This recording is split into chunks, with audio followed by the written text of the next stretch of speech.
اللحم محمر في الكوكوط. سبق شاركته معكم العام اللي داز وبزاف اللي عجبهم. هاد المره جبت لكم كذلك وبطريقه شويه مختلفه، بلا زبده وبلا زيت. كيجي لذيذ بواحد المكون كيعطيه مذاق رائع، دغيا دغيا كيوجد. وما نحتاجوش اننا نديروه في الفران، غادي تحتاجوا اللحم الكميه اللي بغيتو، سواء كميه قليله او لا كثيره. المهم انه ضروري غادي نحتاجوا الكوكوط. كنجيبوا الطريفات ديال اللحم على حسب الكبر او الصغر، هذاك هو الوقت اللي غادي نحسبوا له باش كل واحد يدير قياسه. يعني راه كاين اللي كيطيب دغيا وكاين اللي لا. كتحاولوا انكم تستفوهم واحد قدام واحد. انا كيف لاحظتوا غادي ندير تقريبا هنايا راه كاين 1 كيلو ونص حتى 2 كيلو. غادي نحاول نقادها غير هما الطروفه صغار. كنزيد عليها شويه ديال الملحه، كيف قلت لكم ما كندير لا ماء لا زيت ولا زبده. كندير شويه ديال الملحه، والكمون ما كديروش في هذا الوقت، خليوه حتى يطيب باش ما يجيش مر. وكديروا الزريعه ديال القزبور، اصلا هي زوينه حتى في العيد بزاف منا اللي كيجي هذاك الحريق في الكرش، اللهم نديروه هو زوين زوين بزاف كمضاد حيوي. المهم هنايا فاش غادي نتبلوه في الاول غادي نقلبوه، ما غادي نزيد له هنايا لا ملح لا حتى شي حاجه. صاي درت من الجهه الاولى باش ما تجيناش مالحه، لانه كيف عرفنا ما كاينش الماء.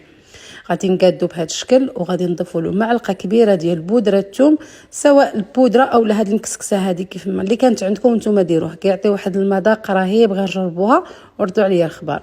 كتحاولوا انكم توزعوها على الطريفات ديال اللحم كامله. غطيو عليه، ديروا الصفاره ديال الكوكوط وحطوها في الراس الصغير ديال البوطه وخليو النار متوسطه. كنتمنى تتبعوا التعليمات باش ما تلقاوش هذاك اللحم كامل عامر بالماء وما كيجيش هكا زوين. غادي ديروا هذا الراس ديال البوطه الصغير كيف لاحظتوا، وديروا النار متوسطه، وغادي تبقى هكذا. كيفاش كتبدا تصفر الكوكوط كتحسبوا ليها. انا حسبت ليها 25 دقيقه حتى ل 30 دقيقه، نتوما على حسب. خليتها كطيب ومشيت كنوجد معكم هذه البطاطا اللي غادي ندير لها واحد التوابل خاصه كتجي بنينه وصحيه بلا قوه الزيوتات. غادي نقطعوها فريت ولكن صغارين هذا الشكل هذا. غادي نجمعها كامله. غادي نقطع واحد الكميه ديال 4 ديال الحبات، ديروا نتوما الكميه اللي بغيتو. غادي ننزلها في هذا الاناء وغادي ندير عليها 2 معالق صغارين اللي هي معلقه كبيره من التوابل الخاصه بالبطاطا. ممكن انا نكتبها لكم، كتجي بنينه بزاف. الفران سخون على 280 او على 250 درجه او نار متوسطه. بالنسبه للفرن الغازي بطبيعه الحال كاين النار ما نجهدوش بزاف. ما غطيتها ما حتى شي حاجه، كدي 7 حتى ل 10 ديال الدقائق كتكون طابت، كتجي بنينه بزاف.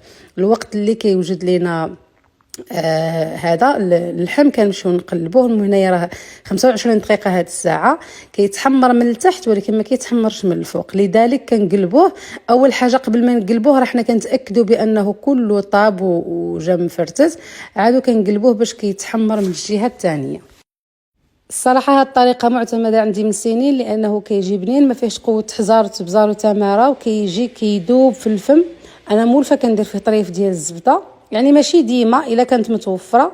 وبزاف كيقول لك واش نستغناو على الزبده، اللهم ما نديروهاش كاع. المهم هنايا فاش غادي تقلبوه راكم ما غاديش تسدوا عليه الكوكوط، صاي خليوه على نار متوسطه ديما الراس صغير، وخليوه حتى يبان لكم صاي راه خدا هذاك اللون المحمر اللي بغينا. وهنايا كيكون الطبق ديالنا واجد.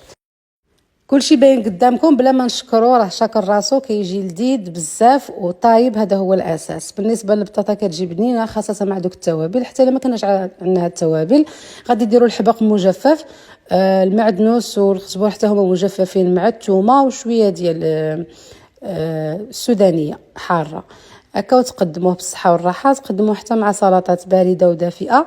وبطبيعه الحال انا وجدت معكم بزاف ديال الانواع ديال السلطات، وطبعا ان شاء الله مازال نشوفوا سلطات بخضر وحده اخرى وحتى سلطات بارده.